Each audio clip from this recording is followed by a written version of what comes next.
Boa noite a todas e todos. Estamos aqui para mais um Geringonça SP, programa semanal do CCDLL, Comitê de Coletivos pela Democracia e Lula Livre. Para apresentar e mediar o programa de hoje, eu quero chamar a Raquel Ferreira. Ela é bacharel em interpretação pela Universidade Federal da Paraíba. Ela faz teatro, performance, cinema, publicidade, locução e TV.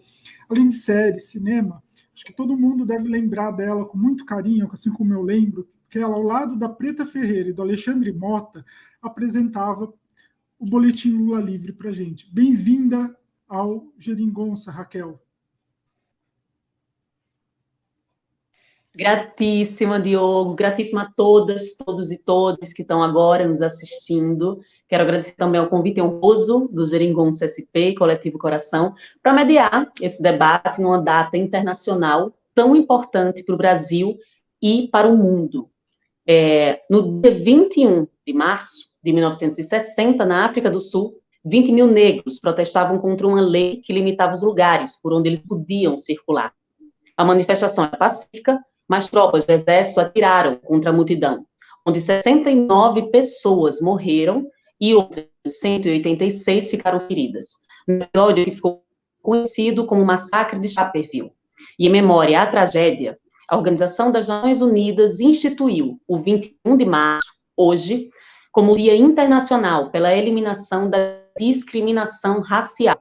E através do programa de hoje, através do Geringonça SP, com o Coletivo Coração e todas as nossas redes parceiras, a gente vai receber uma mulher muito especial, uma referência na luta antirracista do nosso país. Vilma Reis. Vilma Reis, que tem 52 anos, socióloga, feminista, mestre em ciências sociais, doutoranda em estudos étnicos africanos no pós-afro FFCH UFBA, filha do Terreiro do Cobre, defensora dos direitos humanos, ativista do movimento de mulheres negras, abolicionista penal, cofundadora da coletiva MAIM, Organização de Mulheres Negras para os Direitos Humanos, e através da coletiva MAIM, constrói a Coalização de Negras por Direitos. Foi ouvidora-geral da Defensoria Pública da Bahia entre 2015 a 2019 e é autora da dissertação de mestrado Atucaiados pelo Estado, as políticas de segurança pública implementadas nos bairros populares de Salvador e suas representações, de 1991 a 2001. E, em 2020, foi pré-candidata a prefeita de Salvador pelo PT. Mas, antes de chamá-la, eu quero trazer um VT com a participação poética da artista Cíntia Kimani, que é cantora, poeta, artista, sempre presente nos movimentos de Islã, garantiu a mais cobiçada modalidade de poesia falada como uma referência em poesia marginal do nosso país. Então, pode chamar o VT. Vilma Reis! Kimani é maravilhosa, né? Kimani é maravilhosa. Eu tive o mês passado também vendo uma apresentação dela, ela no Teatro Municipal, junto com Islã, e ela realmente tem uma presença de espírito incrível. Vilma, muito grata pela sua presença e pela sua disponibilidade aqui com a gente.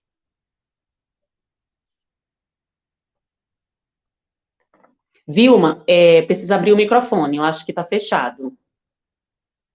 Eu fiquei aguardando, já posso entrar aí nos conversatórios?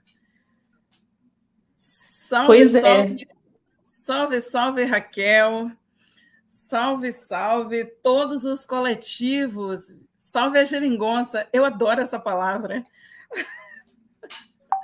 adoro a Geringonça. E vou começar aqui fazendo uma audiodescrição para as pessoas que estão acompanhando das mais diferentes formas. A gente aprendeu com Dona Lélia Gonzalez a dizer nosso nome e nosso sobrenome, né? Eu sou Vilma Reis, que também faz parte, né, dessa nossa... Eu sou uma mulher negra, de pele preta, eu estou... né? Tenho cabelos com dreadlocks, ou, se preferir, né, Rastafari, mas eu não sou Rastafari, né? Eu sou uma mulher do candomblé, né? Eu estou de batom vermelho, que eu acho que assenta muito para a gente, né? Um bom batom vermelho para uma batalha. Estou de blusa amarela feita por Célia Vieira, uma dessas lutadoras antirracistas em Curitiba, mulher que veste muitas de nós Brasil adentro, né? E o que guarda as minhas costas é um painel muito potente, com muitas de minhas irmãs e irmãos. Aqui nós temos a divindade Oxum, logo acima da minha cabeça. Aqui tem uma placa em feminagem. Saboreiem essa palavra, viu? Feminagem. Né, Raquel? A Marielle Franco, toda a nossa feminagem a Marielle Franco, né? Que estamos no mês de março, e março nunca mais será o mesmo para nós, né? Aqui também, neste mural, tem Macota Valdina, essa mulher inspiração para todas nós, uma das grandes expoentes do candomblé de Angola no Brasil. Ela partiu para outra dimensão em 2019 e continua aqui presente em nossas vidas. Aqui também está Luísa Bairros, Carolina Maria de Jesus, a nossa modelo da campanha, né, nacional contra o feminicídio no Brasil. Daqui a pouco Marina, né, e a nossa querida Angela Davis. Do lado de cá tem Benedita, maravilhosa, que este ano, Raquel, Benedita completa em junho 80 anos de vida em pleno exercício político. Era isso que a gente desejava também para Marielle, né? Aqui também tem muitas outras, mas tem o cartaz da Marcha de Mulheres Negras, que nós realizamos em 2015. E tem os cartazes da Coalizão Negra por Direitos, que é tão importante hoje para todas e todos e todes nós, que faz a luta antirracista no país. Mas a gente veio aqui falar desses 62 anos do massacre de Chapperville. A gente veio aqui falar qual o sentido de nós pensarmos em África do Sul, pensarmos em Salvador, essa cidade eterna, né, com 83% de população negra, sendo a maior em termos percentuais fora do continente africano, salve Josi Azeviche.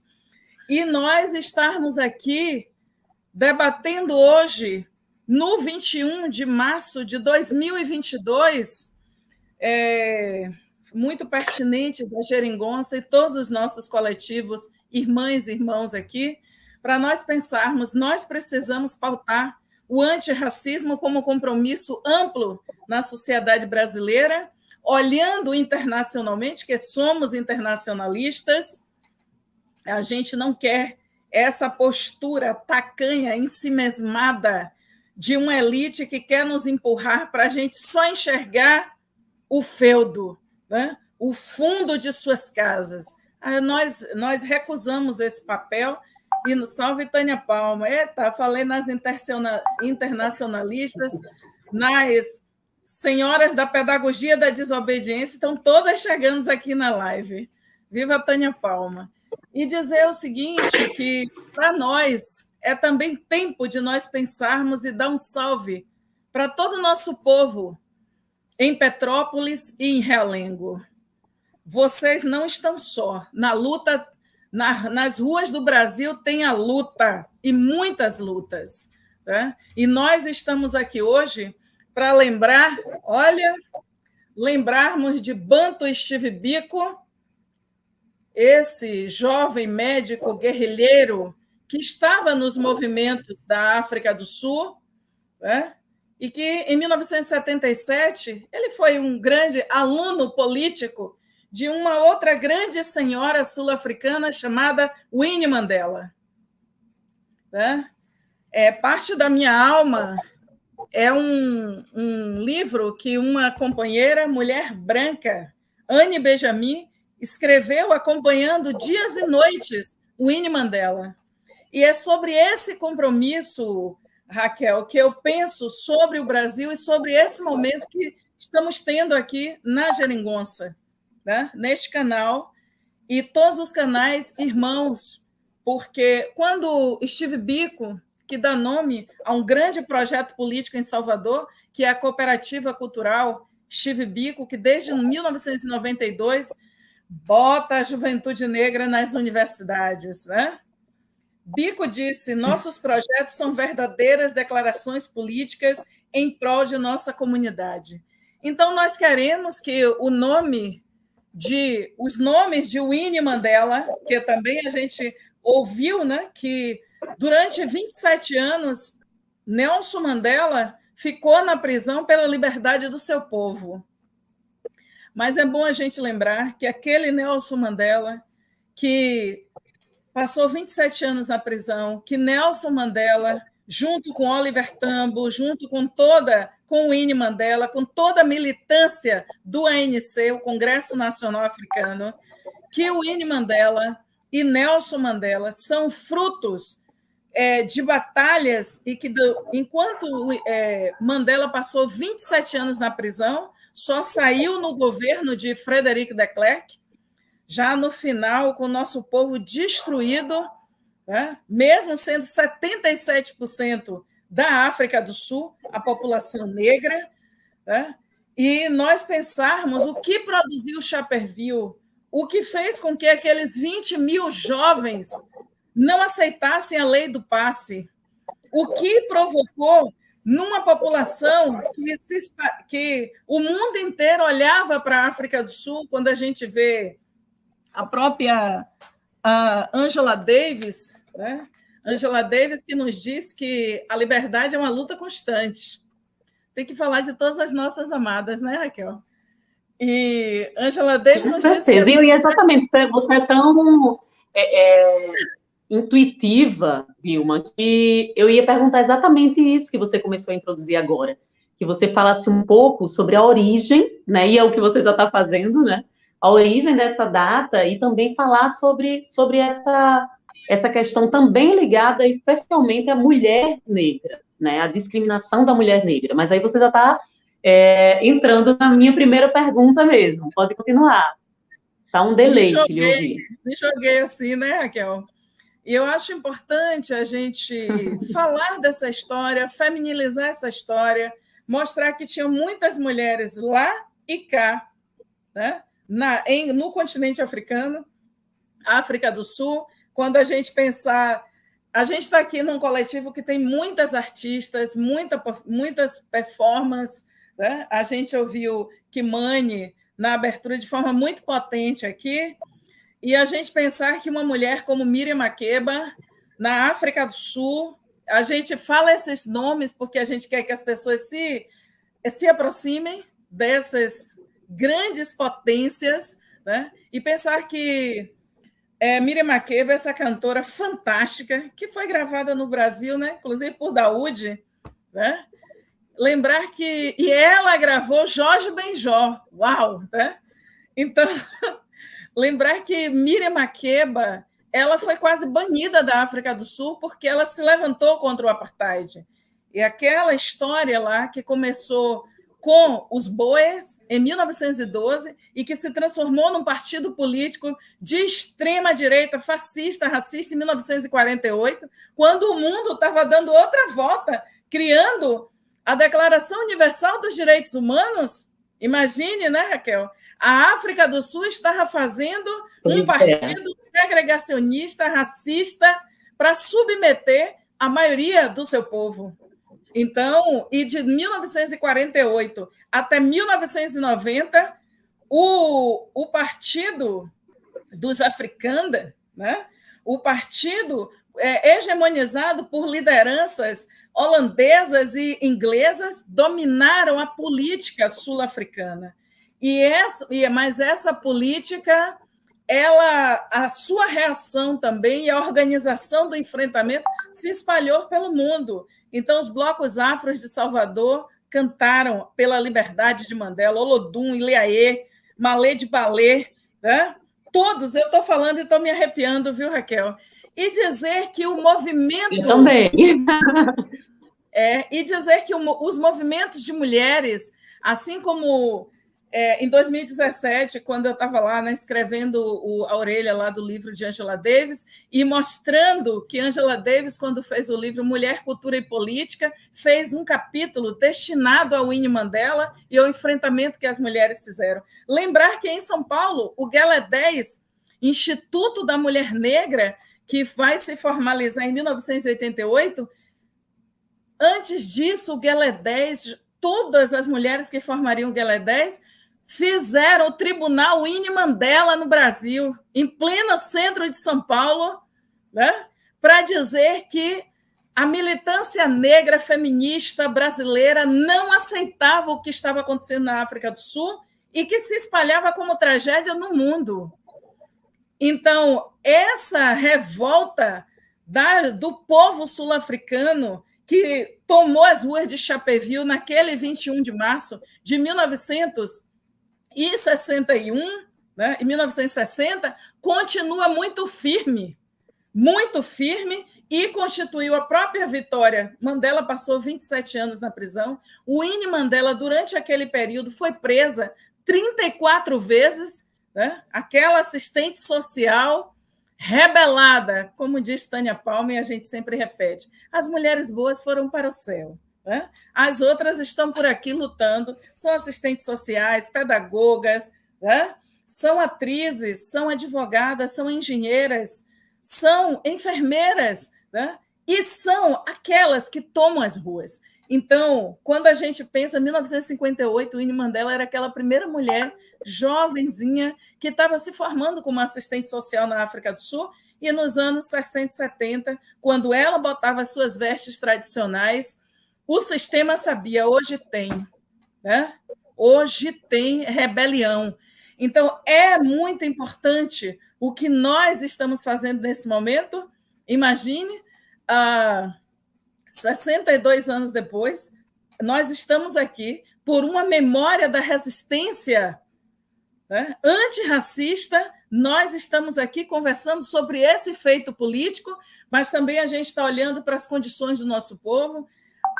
Quando a gente escreve lá na Carta Capital, ou a gente vai no 247 e a gente se coloca, escreve artigos como Os Condenados da Terra para destacar o assassinato de Moise Kabaganzi ou de Durval Teófilo Filho e o assassinato brutal de Marielle Franco, a gente está dizendo que nós, ativistas dos movimentos de mulheres negras, nós que no contexto do movimento nacional no Brasil e na interface com os movimentos que se espalham pela América Latina e o Caribe, a Pátria Grande, né?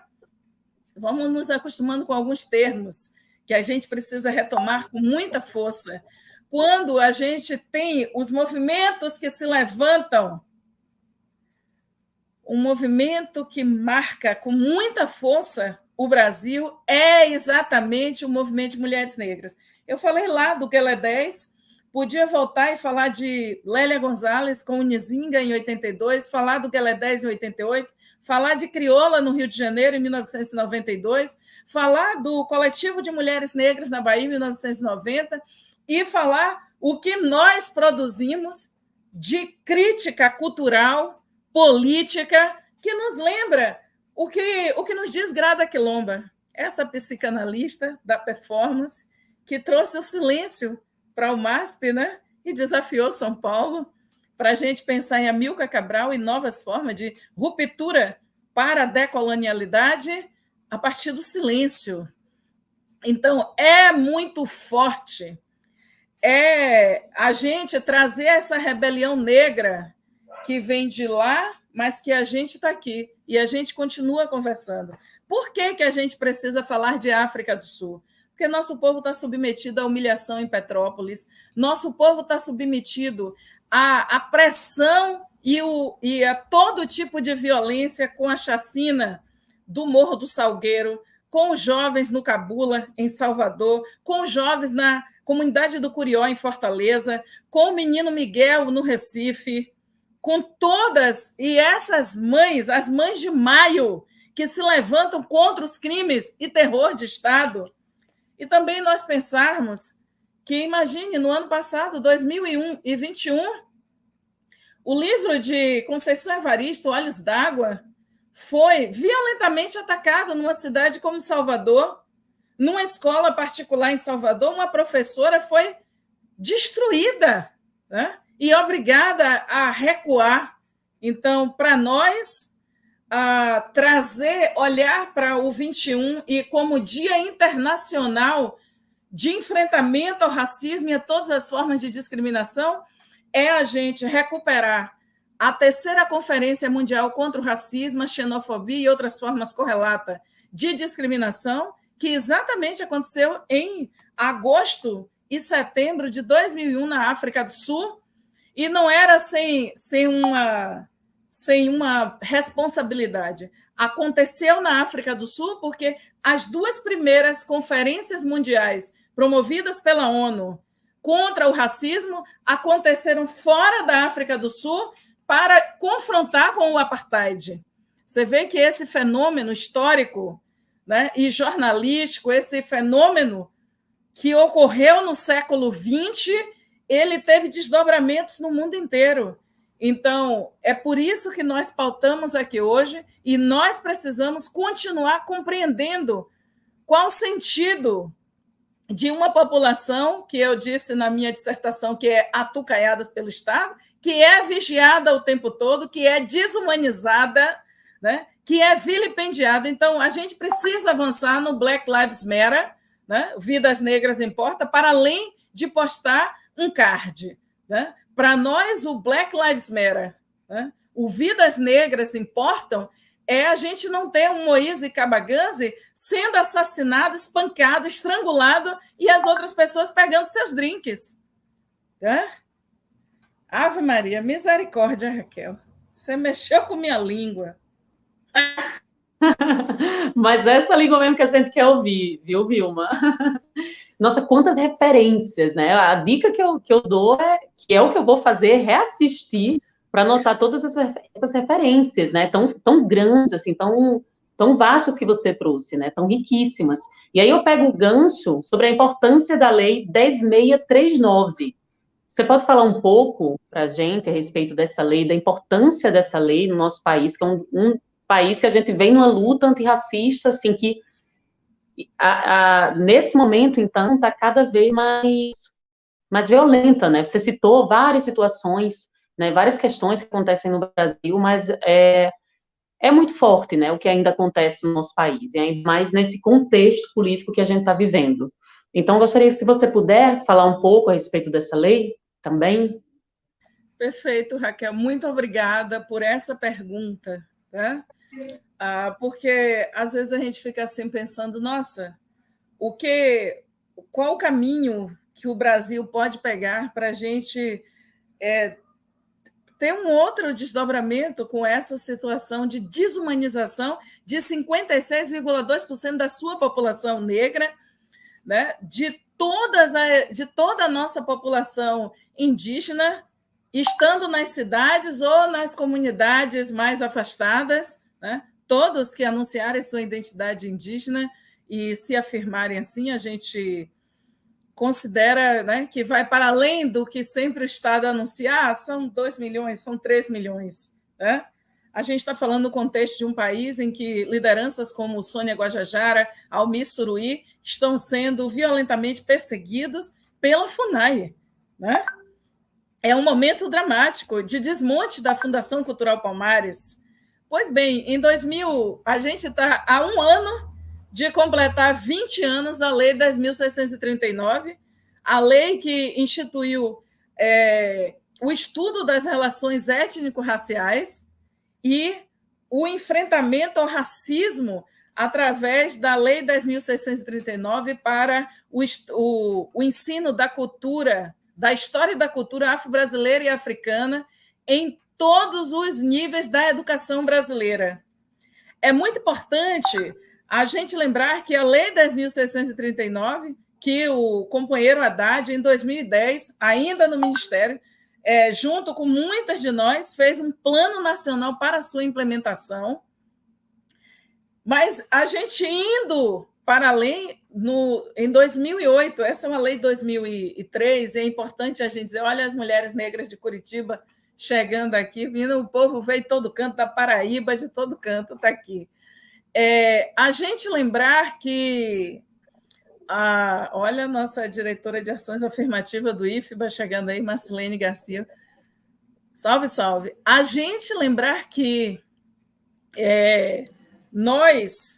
essa foi a primeira lei instituída pelo presidente Lula de impacto para todo o Brasil no enfrentamento ao racismo.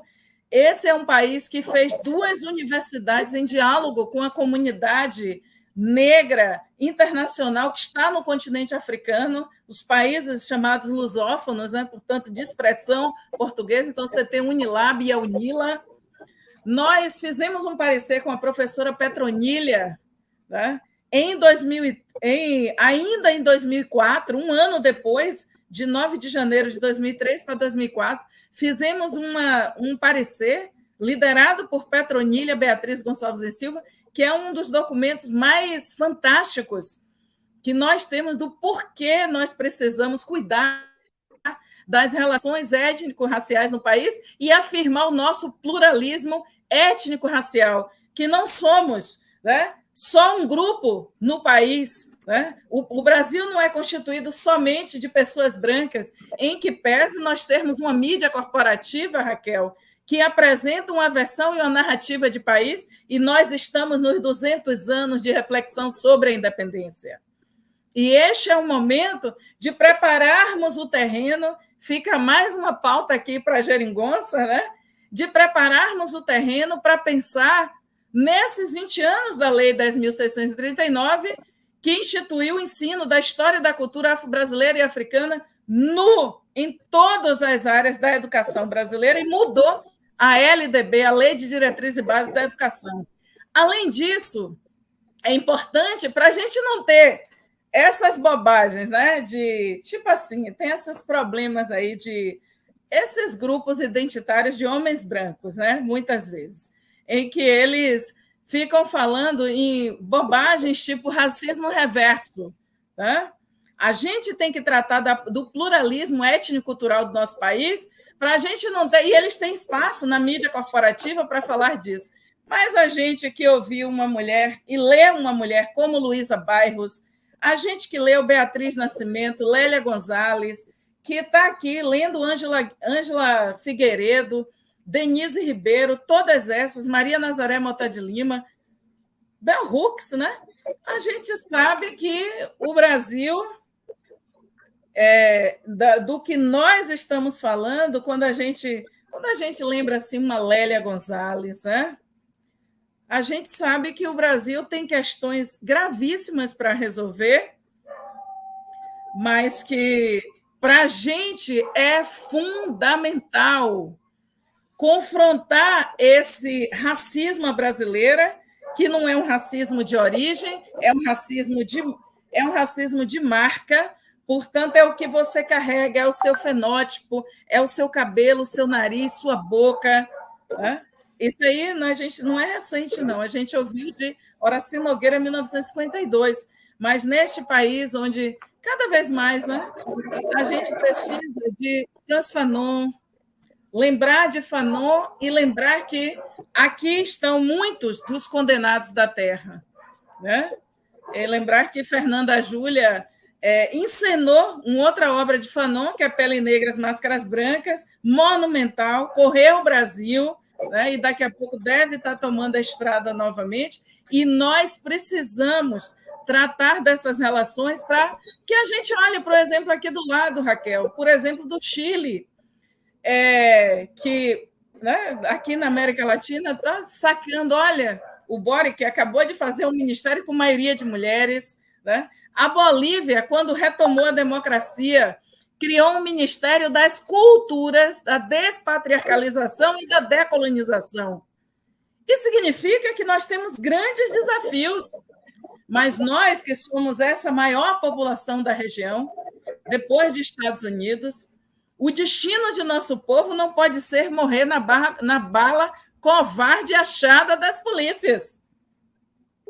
Quando a gente está aqui, é um exercício de afirmar a humanidade negra, humanidade indígena, humanidade ciganas, humanidade de nosso povo, travesti e trans, as nossas humanidades LGBTQIA+, a gente dizer, opa, vamos passar dos 35, né? E vamos ter outras formas de inserção nos mundos do trabalho, e a menina e o menino, essa pessoa trans, não vai ser empurrada da escola aos 10 anos de idade, sem nem entender ainda o que está acontecendo com o seu corpo, né? Então, nós precisamos de um ambiente escolar libertário, e isso só é possível se a gente facilita o caminho para debater a Lei 10.639 e a Lei 11.645, que afirma, né, os processos de resistência indígena.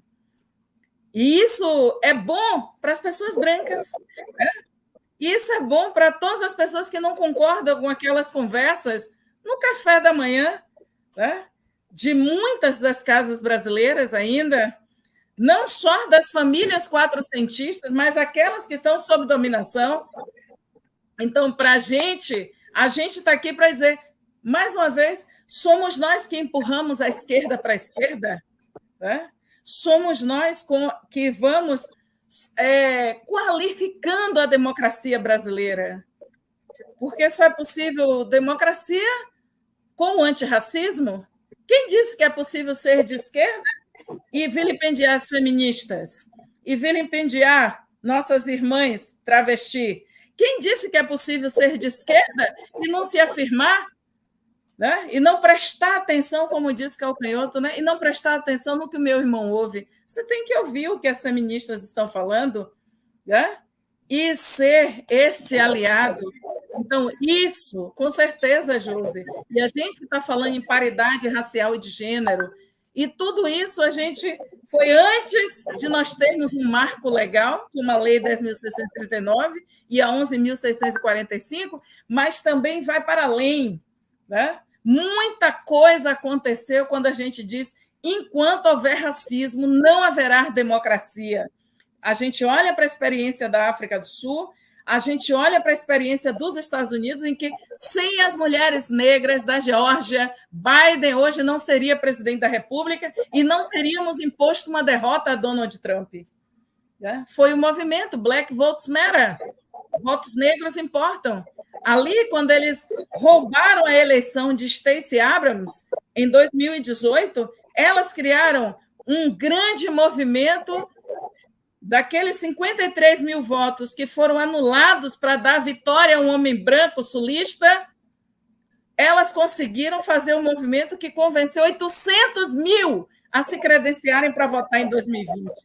49% eram jovens. Então, eu aproveito esse momento aqui também para dizer, se a gente quer um Fundeb, se a gente quer um Ministério das Culturas, a gente vai ter que virar essa eleição em São Paulo, virar a eleição na Bahia, virar essa eleição em Pernambuco, em Brasília, no Rio Grande do Sul, no Pará, em Goiás. A gente vai ter que,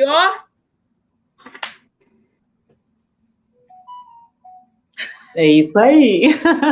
Vilma, puxando um gancho, né, a respeito de políticas públicas, ao seu ver, quais foram as contribuições dentro das políticas públicas na luta antirracista do Lula, mas também o que faltou, o que falta, e como chegar a questões mais solucionativas, assim, na prática? Qual a sua opinião, assim, a respeito que você observou nesse tempo, em especial na questão de políticas públicas, nessa luta?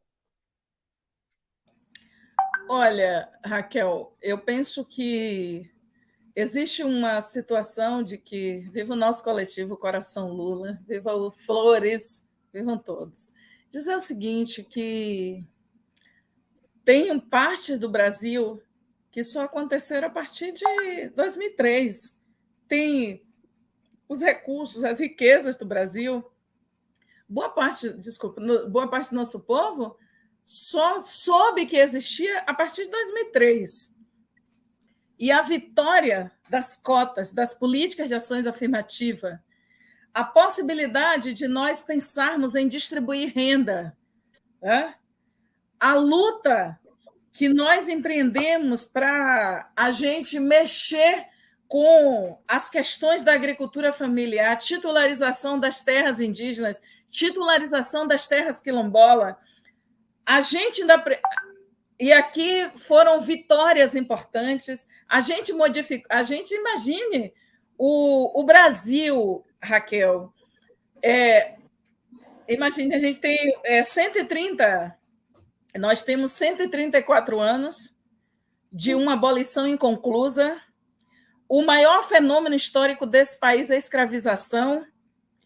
A gente só veio ter uma lei para considerar racismo contra os costumes com a lei Afonso Arinos, 1951. A gente só criminalizou o racismo no Brasil em 88. E foi na Constituição Cidadã de 88 que a gente criou o artigo 68 para titularizar as terras quilombolas. Por exemplo, só no governo Lula, em 2003, foi possível regulamentar o artigo 68 da Constituição brasileira. Eu falando com você e estou arrepiada, entendeu?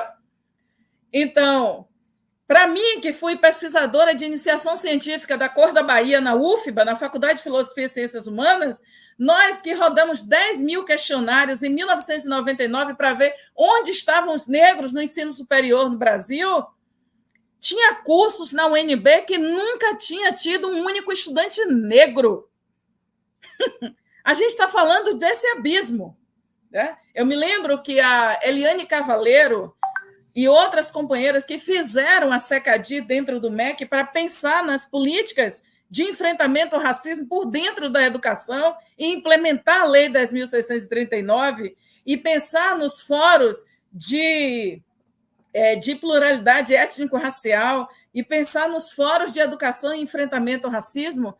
Ora, elas fizeram uma conta com o Ricardo Henriques e disseram que se fosse nesse ritmo, né, das elites brasileiras, nós íamos precisar de 132 anos para modificar as relações de absurdo racistas que nós temos no Brasil.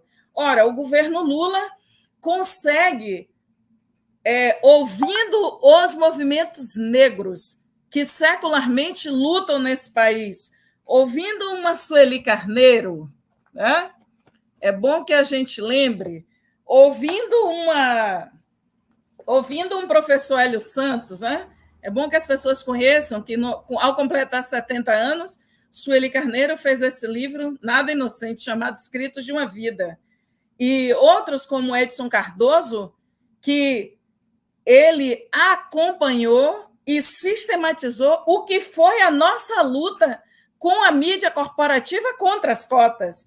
E o governo Lula, né, ouviu os movimentos negros que vinham numa luta histórica e nós modificamos o acesso à universidade brasileira, principalmente as federais, né? Eu que fiz graduação nos anos 90, de uma turma de 100 nas ciências sociais, em Salvador, nós éramos 5. 5, né? Então, hoje, quando eu voltei como professora na universidade, em que eu vou nas salas de aula, a primeira aula inaugural que eu fui fazer no curso de psicologia, 4 anos depois das cotas, 46% da sala era de estudantes negros e negras. Isso é revolucionário. Mas onde é que a gente precisa resolver? Nós não podemos ter, né, um sistema de justiça que nós temos, né, ainda dominado pelas castas coloniais. Está mudando um pouco via Defensoria Pública. Aqui na Bahia, a gente conseguiu, e estamos espalhando pelo Brasil, pelo esforço de muitos e muitas, como Rafson Ximenes, Marcelene Garcia e tantos outros e outras, a gente conseguiu instituir 30% de cotas, mas nós não podemos ter um sistema de justiça que, de 18 mil juízes, nós temos menos de 15% de negros e negras. Aquela foto que Kenarique mostrou dos desembargadores do Tribunal de Justiça de São Paulo, com 360 homens brancos. Imagine, a gente precisa mudar. Haddad, quando foi prefeito de São Paulo, ao implementar as cotas, né, coordenada aí pela professora Marcelene Garcia, que está nos acompanhando aqui, Haddad conta isso com muita felicidade. Ele disse, depois de tantos anos, a gente conseguiu dar posse a 14 pessoas negras como procuradoras do município da cidade de São Paulo. Então, a gente está falando de abismos. Então, a gente tem que resolver a questão do sistema de justiça. A gente tem um Ministério Público passando vergonha no país. A gente tem tribunais de justiça em que 94% da fala que vale é a do policial, em que homens negros são destruídos em audiências. A gente tem um sistema carcerário que é um sistema atualizado de vingança contra negros e empobrecidos. E nós precisamos enfrentar a política de segurança pública. E aí é com muita coragem que a gente precisa fazer isso. Nós não podemos seguir o populismo penal e nem as políticas daqueles que sustentam as dinastias nos tribunais. Nós, enquanto campo da esquerda, campo dos direitos humanos, a gente precisa ter uma nova política de drogas no país que não criminalize, que descriminalize e que caminhe para a legalização. Tirar o poder dos coronéis sobre vida e morte em relação ao nosso povo, né? Nós precisamos criar mecanismos também com muita coragem, sem conciliação. A gente precisa fazer reforma agrária no país, né? E não vai ser Jango, não. Não vai ser como Jango, quando tentou fazer reforma agrária e eles aniquilaram. A gente precisa saber que os nossos que nos sustentam, é por isso que o companheiro Lula, né, e toda a direção nacional e todo o campo da esquerda sabe da pertinência da campanha que o Boric fez no Chile, do porta a porta, né?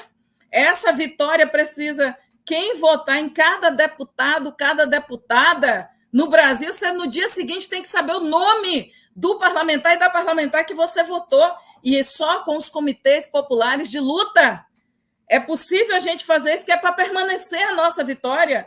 Nós não podemos sair das eleições e ter um terceiro turno imposto a Dilma Rousseff de 2014 até o golpe em 2016. Nós vamos ter que, com muita competência e luta política, como disse o companheiro Boulos, reverter a PEC 95. Nós vamos ter que acabar com esse retrocesso, que é o projeto das elites no país. Nós não podemos ter um congelamento de 20 anos sobre os recursos da educação, da saúde e das políticas sociais. Como diz a companheira Tereza Campelo, ao contrário, né? Tereza Campelo está dizendo para a gente, nós que saímos do mapa da fome, e é lindo a gente ver o que essas mulheres fizeram no Planalto.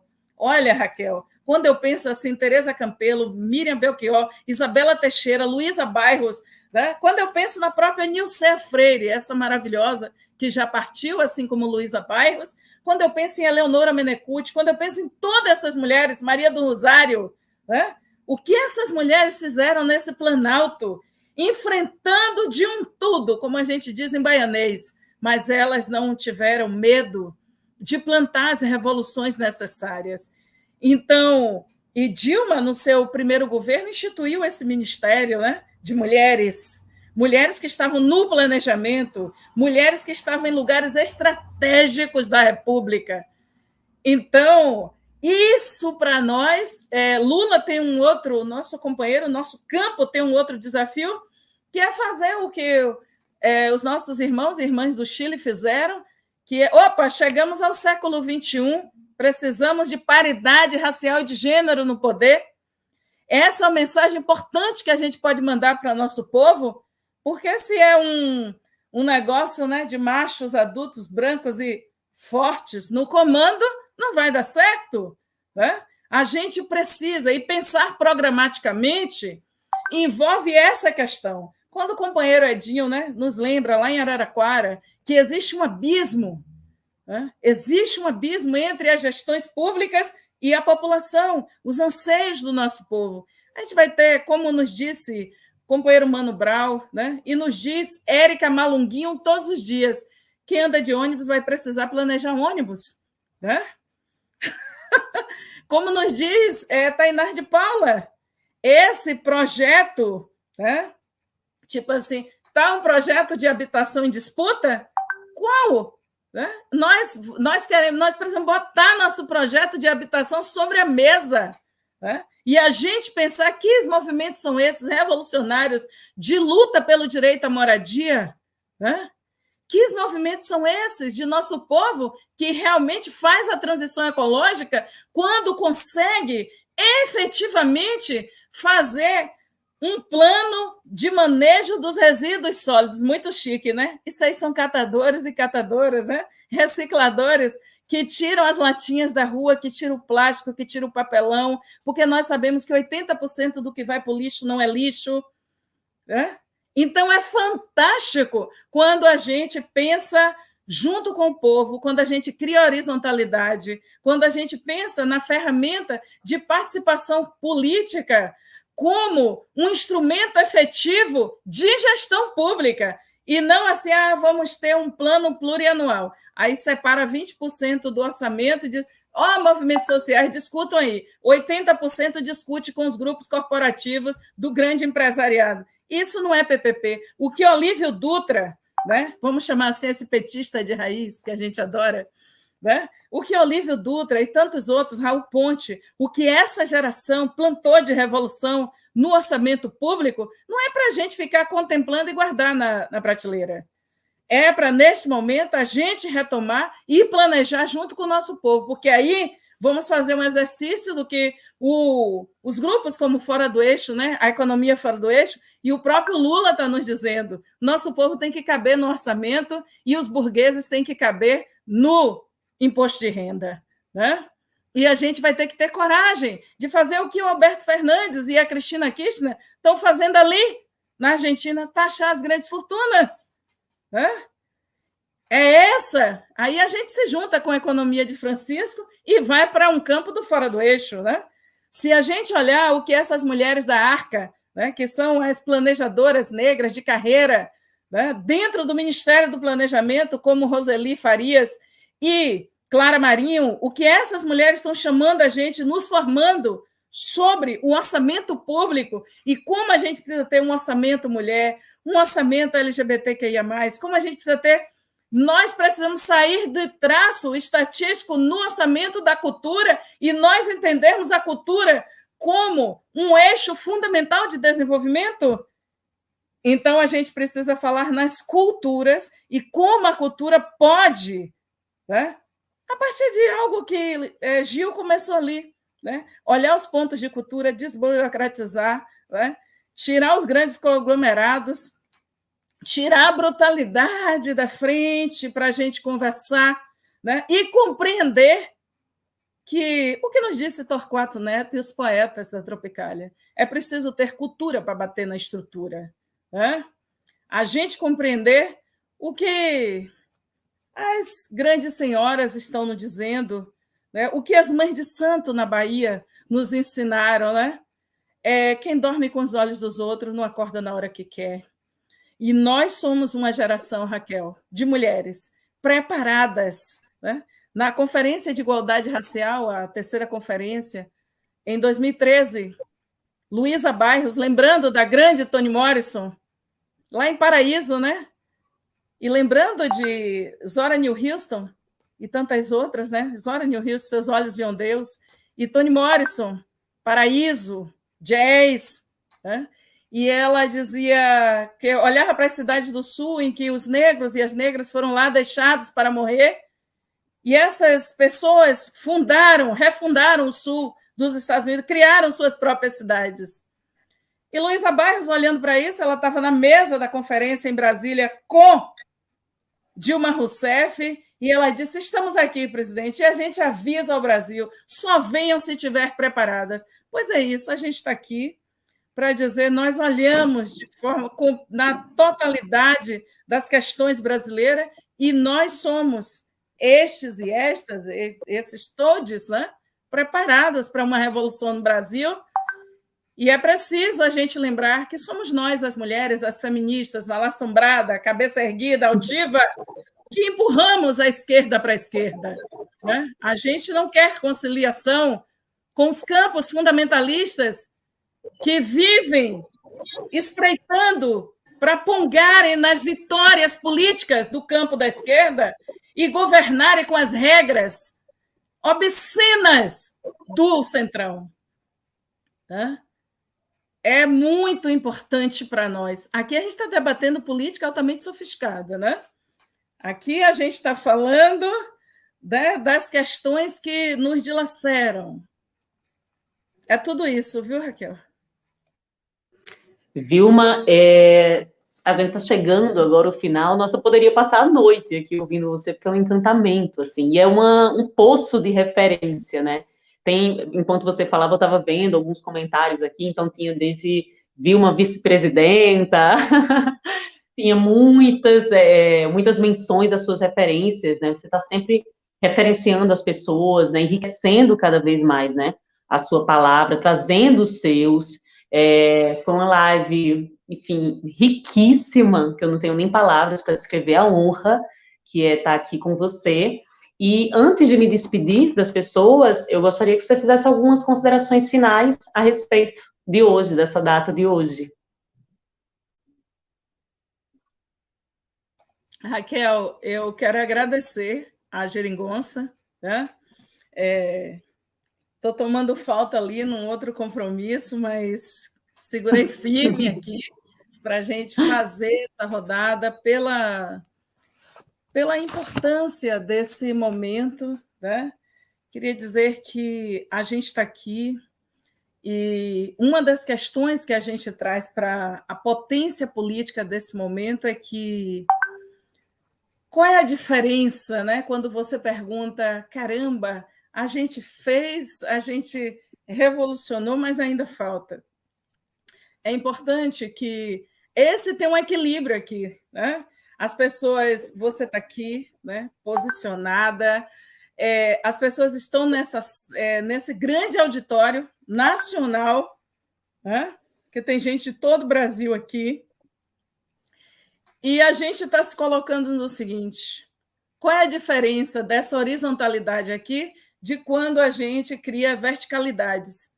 Nós, ativistas do movimento de mulheres negras, nós, feministas negras, nós que fizemos essa poderosa marcha, né, de mulheres negras em 2015, nossas irmãs que, a partir do dia 4 de abril, estarão em Brasília, né, nossas irmãs indígenas, numa jornada de 10 dias em Brasília.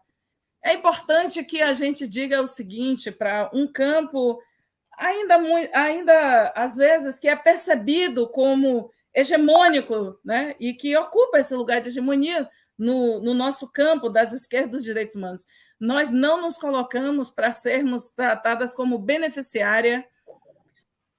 Oi, Kimani, muito obrigada mesmo, né? Como beneficiárias de políticas, das políticas que serão pensadas, né? É fundamental que todos esses coletivos que estão aqui, Coletivo Coração, Coletivo Flores, me diga o nome, Flores da Resistência, Coletivo Resistência, né? Isso mesmo.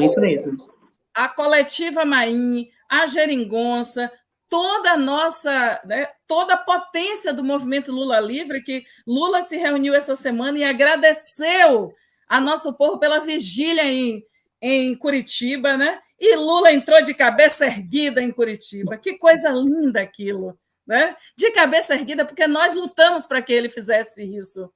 E que nós pretendemos, e o que a gente está fazendo, quando eu faço essa fala programática aqui, o que a gente está dizendo é: nós queremos estar aqui na construção do programa para tirar o Brasil dos escombros.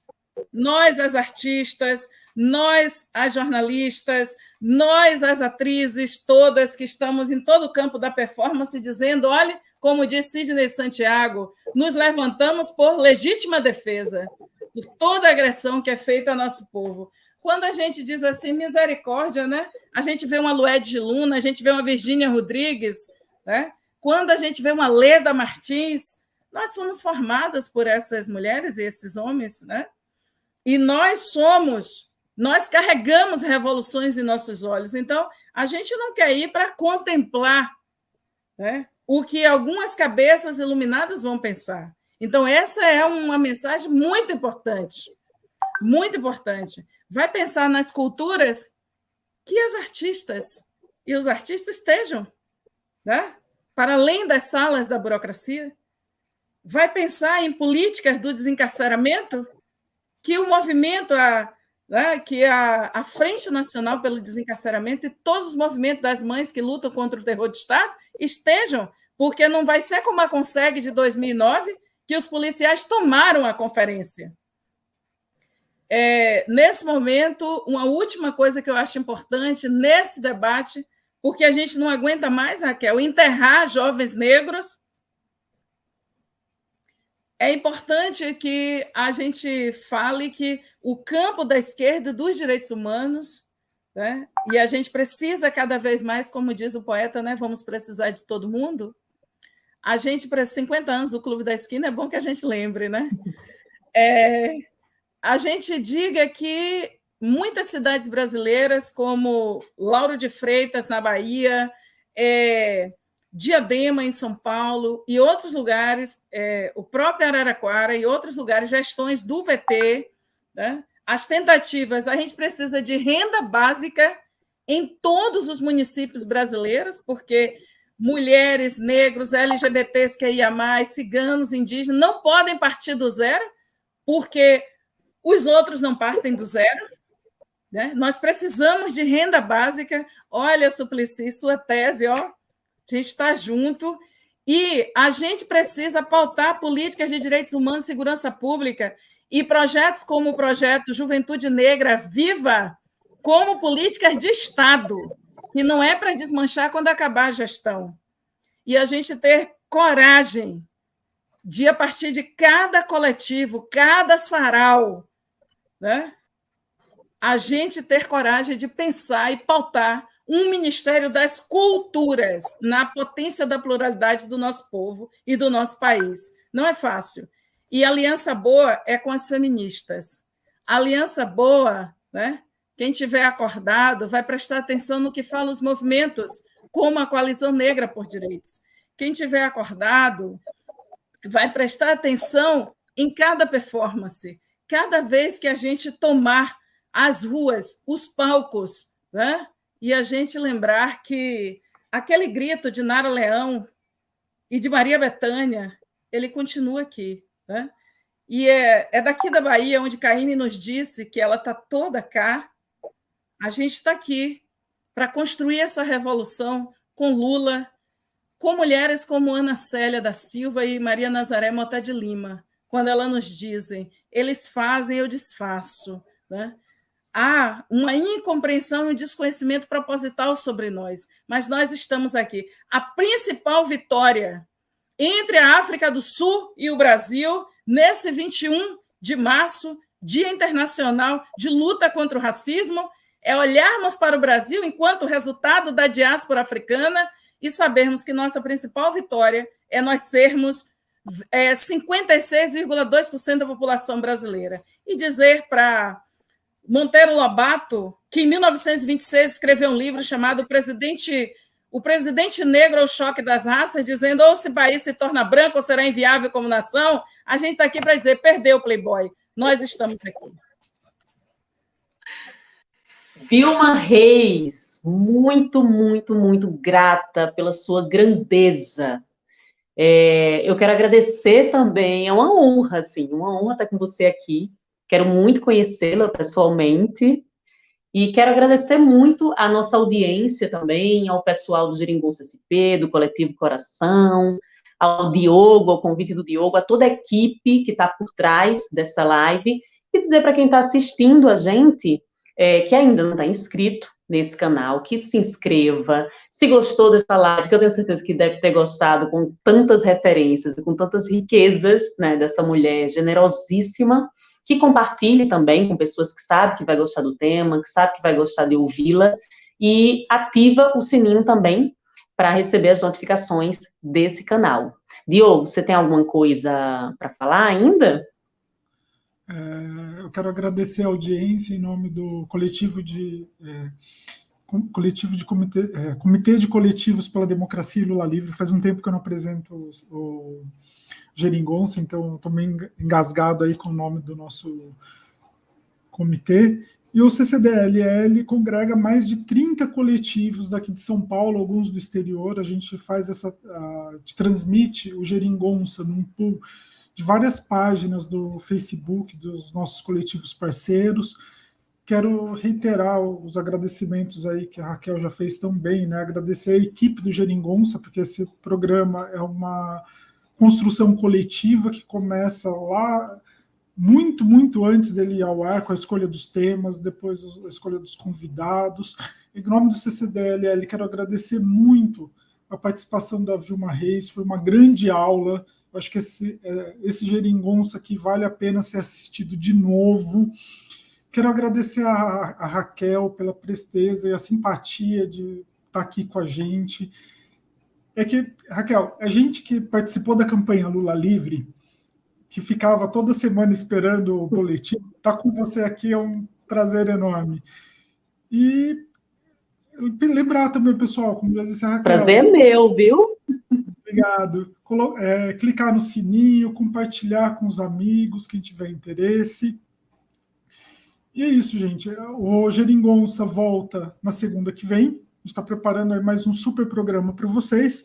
E fiquem de olho também nas nossas redes, que embora a pandemia não tenha acabado, com todos os cuidados aí, nossos coletivos estão retornando com algumas atividades de rua. A gente vai voltar para o nosso lugar, porque esse ano a gente tem uma tarefa muito importante, que é levar de novo o povo ao Palácio do Planalto, tá bom? Então, uma boa noite a todos e muito obrigado pela audiência.